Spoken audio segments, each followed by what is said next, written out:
Hello, fellow traders. 'Tis I, TheRumpledOne, coming to you on Monday, January the 4th. The year is 2021. Let's talk trading. Knocked down versus knocked out with Walmal today. Now, just so you know, these videos are for educational purposes only. Your results may differ from mine. Okay, Walmal. I guess we have a little boxing metaphor here. Knocked down versus knocked out. Yeah, exactly. I want to go and say good morning, but it may not be morning where you're at. So I guess good day. We'll pretend we're Aussie for a second.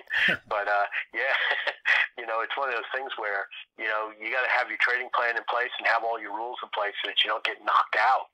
Just knocked down. That's fine. I mean, today I kind of violated my trading plan. And what happened was, because of that, I got knocked down. I took two losing trades in a row, and I made a number of mistakes. I went and got into a trade, and instead of getting out at -7 like I was supposed to, it ran against me, and the next thing you know, it hit my hard stop of -10, and so I got out at -10. And then the worst thing about it was that trade there, I was actually up by about 2 pips. And my rule says that, if it goes up, I see, using your indicator, the 3ZZ, I see a 1 ball show up. I see price come to a dead halt. Doesn't move for a moment of time, longer than a moment, I guess. But you just see that, hey, price has stopped. It doesn't know what it's going to do. Get out, take your 2 pips, and just wait for the next trade. Did I do it? Nope.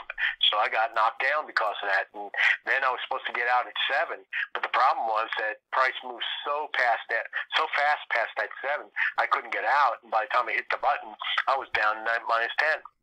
Second trade comes along, and once again, it was one of those situations. That time, I never saw profit. It just ran against me, and I got out. And as soon as it hit -6, it was moving, or -5 rather, and it was moving so fast, I just said, punch it out. Hope that I get out at -10, or it's going to hit. Well, I hit my stop loss that's in place at -10, but I actually got out at -6. I got knocked down twice, and I got knocked down partially because I didn't follow my trading plan on a couple of things.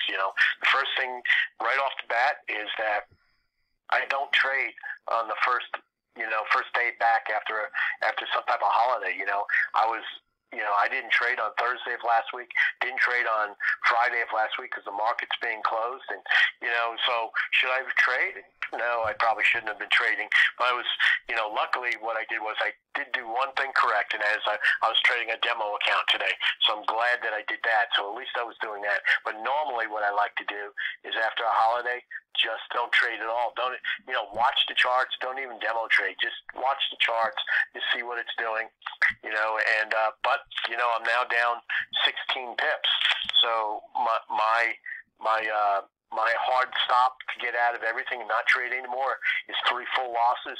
So I'm halfway to my 3 full losses for the day. So, and that's the whole thing. Knocked down, but not knocked out. And the reality is I got my trading plan there, and so I was able to continue trading. And so I continued trading. And, I took another 1 or 2 losses here and there. But by the time I was all done, I was actually plus 26 for the day. But, man, it was, I was telling TRO before, it's been a hard day. It's just a hard day. And if I had followed my trading plan right off the bat and did what I was supposed to do, it wouldn't have been a hard day. It would have been, I may have taken some losses, but I wouldn't have had to have all this grief. Yeah, and gone through all this mental anguish. Yeah, I know, because the problem, or the sad thing is, or just realities of trading, I mean, you could be up a pip or 2, and then in a blink, in one tick, you could be underwater. That happened to me a couple times, literally. And the other sad thing is, like you were saying, you see your exit trigger. It's like, hey, if that 1 ball comes up and stops, you're out of the trade. And then you get out, and the next thing you know, it rockets up. Because that just happened to me. I took what was it, 0.3 or something, and next thing I know, I left 6 on the table. It was like... And that thing, generally speaking, I know I say this to you all the time, Hero, but that doesn't bother me, because the thing is, I follow the plan, and right. so that and the plan is there to protect you. The plan isn't, it's not there to hurt you. It's there to protect you. So that's okay. Yeah, it's frustrating. There's no question about that, about it being frustrating. But at the same time, there's no reason to get angry or upset about it. It's just, that's part of, I know in your early days that you're making videos, you used to say it all the time, and I'm sure you say it sometimes now too. That's just trading. I know. That's just trading. But it's just, and the funny thing is, boys and girls and non-binary traders, when Walmal and I first started talking on the phone before the video a couple hours ago, we didn't take any trades, and man, did the market move nice. And then the next hour we start trading, everything changed. It just went, and it was sort of like we went through in an hour there where, if you look on the chart, you look at the 1 hour chart, 1 hour candle. Oh, it looks like a beautiful 1 hour candle. I'll tell you what, go down and look at the 5 minute, look at the 1 minute, and see all the chop that you went through for that candle to develop. And that's where I took my losses, was in that chop. And that's going to happen. You're going to take losses in chop. There's nothing you can do about it. That's what the market does sometimes. Does it do it all the time? Nope, thank goodness. But it does do it sometimes, and have your trading plan in place to go and take care of that. And if you do, you'll work out okay. But that's the thing. Yeah, because I'm pointing to the candle, as you can see here. This candle had a high at 31.3, and I went long, and then it reversed on me. And you can see here, if you took that trade at 20 on this chart, it looks great. But what happened was it hit 20, it came back up to 30, came back down to 20, came back up to 30, came back. It just basically boxed between the 20 and the 30 until it finally broke out. Right. And the thing is, when I'm doing Walmal trades, unfortunately, that doesn't do me any good. Now, if you were a type of guy that likes to go and trade when you see a box show up and just, hey, hit the 20, go long. Hey, hit the 30, go short. And I'll admit that sometimes I do that, but that's not what I was doing this morning. But if I would have done that, I could have made a ton of money. But that's neither here nor there.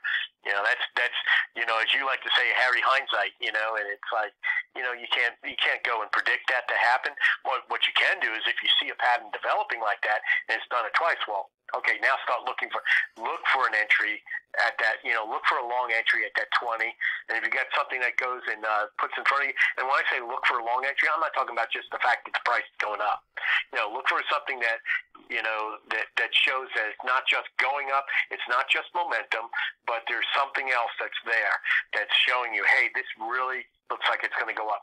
Hey, then you can do that. You can take the trade, and then you just go back and forth like that until the pattern breaks. Once the pattern breaks, you're done. And that's it.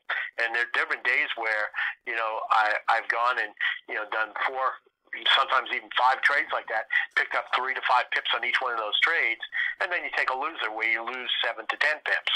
And then when you look at it, let's say you went and took, 4 3-pip trades, and you're up 12, and then you take a 7-pip loss, well, you're still up 5. Okay, well, the pattern's broke. I've still got 5 pips more in the bank than I did before I started this. That's okay. That's just part of trading. That's just part of how this works. It's sort of like any other business. There are going to be times when you make money, and unfortunately, there are going to be times when you get beat and you lose money. And because even when you're in business selling widgets, sometimes you're going to sell a widget, you make money. Sometimes you're going to sell a widget, and you just don't. Yeah, like in this case right here, we're crossing that holo line, and this thing was up, like, let's see, it was at 52.2. So if you would have gone long, you would have been up 2 pips, and then in the blink of an eye, now you're underwater. So that's why you take those 2 pips, especially if you're trading 10, lots at a time, because that's $200. Right. And if you recall, I took that trade, and I think it came up, and it put a 1 ball on that trade on the top there. And once it did that, I punched out, but by the time I punched out, I think I got literally maybe 0.4. If I recall the trade correctly, I think I got 0.4. Meanwhile, I was actually up 2 pips when I punched it, but that just shows you how fast things can change on you. That's right. And that's just the way it is sometimes. And so, and now if you did, there was an opportunity to get long at 50, and there was an opportunity to take another pip or two, or actually what, a pip, 1.5 pips maybe. But one of the things I was telling Walmal earlier is I can see one of my problems that I struggle with is just not taking that pip, because like he says, I take the pip, you know, and the next thing you know, it rockets, I get ticked off. I start using some language that we don't use in the videos. Yeah. And the thing is, I think, to be honest with y'all, is that when I got to the point where it didn't bother me, I'm being perfectly honest here, when I'm able to go and take a pip off the table and put it into my pocket, and then it goes in rockets, and I could have gotten 8 or 9 pips, yeah, I'm going to say, well, that could have been, but that's usually where I leave it at. It doesn't really bother me. But when I got to that point, that was a major, major turning point for me. And I think, Tiara, we talked about that over the weekend at one point in time. That was, for me, a major turn in my training was training/trading, was that I was able to go and say, you know what? Hey, I got more money in the bank I did before I started. That's a good thing. That's a good day. Yeah. And you just have to look at it that way. And, and if your account's not big enough where it matters, well, here's the thing. You take them anyway and you leave the money in the account. And eventually the account gets big enough where you can start taking, bigger price trades. And the next thing you know, it actually starts to add up. Let's say you're only taking, dime trades. You do that consistently over time for 6 months. I guarantee you, after 6 months, you're not trading dimes anymore. Now you're trading dimes, or rather you're trading dollars, or maybe even tens of dollars, because you got enough money in the account. Yeah. As opposed to, I'm going to hold out. And the next thing you hold out, instead of getting out with a pip, or 2 pips, you're now getting out with -3 or -5 or -7, -10. And now your account's gone. Yeah. Because I'm thinking, I brought up the brain management. I think we should maybe do the PAGO, pissed at getting out. Yeah. And that can happen, But at the same time, and the great thing about it is, but people say, well, you can't make very much money off of that. And the reality is that, you know what, most of the time it does just that. You get into the trade, it only goes up a pip or 2, comes to a complete halt, and stops, drops in a 1 ball or a 2 ball or something like that, and it's time to jump out of the trade. But the nice thing is, and it happened to me twice today, where I got into the trade, and you know what? It never looked back, and I was able to go and pick up, somewhere between 7 and 10 pips on those trades. And that's what you're hoping for. Minimize your downside, and then when you go and get those opportunities where the trade goes across the line, whatever reason you're drawing the line there is, it crosses that line, and if it's not stopping, there's no reason to get out of it. Like right now, that thing just went and broke. I don't know if you've seen that on your chart. Yeah, I've got it. Went and broke. Yeah. Okay, now it's time to get out, because it just ran up. Okay, so you're in the trade. Okay, it came, put that 3 ball up there. It stopped for a good second, maybe even 2 seconds. Wasn't moving. Guess what? It's time to get out. And if you would have gotten a really good entry, you could have gotten 5 pips on that trade.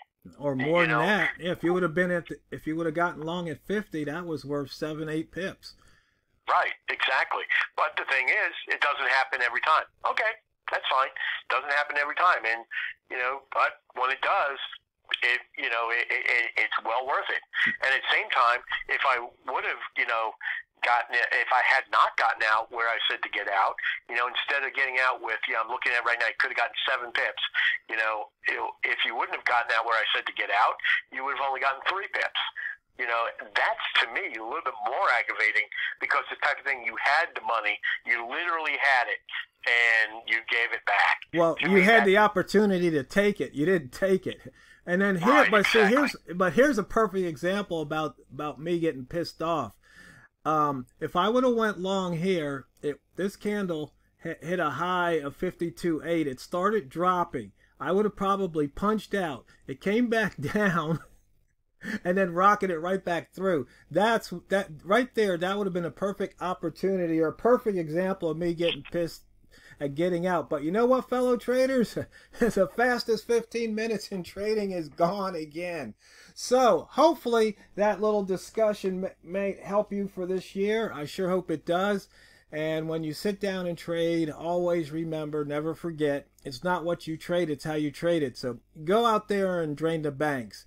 And this is the Rumpled One, over and out.